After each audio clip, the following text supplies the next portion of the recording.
Mambo bro. Hapo kuna M-Pesa? Hebu niweke 30k. Ehe. Kidogo.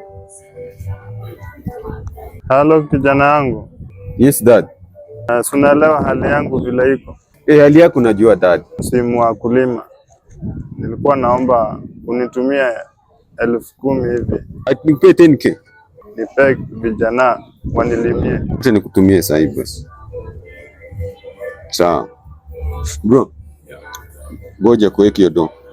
Hebu niweke 10k kwa hii namba.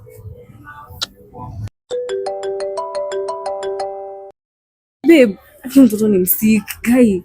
Mtoto ni mgonjwa. Ni nini mbaya na yeye tena? Hebu nipe docs mwambie. Hayuko poa, amehada sana.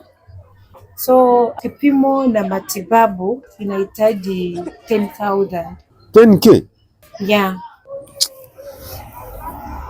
Ni sawa, acha nitume. Tunaweza tuma kwa simu yake alafu atalipa mwenyewe. Bro, niweke kwa hii namba please nakuomba. Hiyo 10k. Nini mbaya na watu? Hello bro, vipi? Yes bro.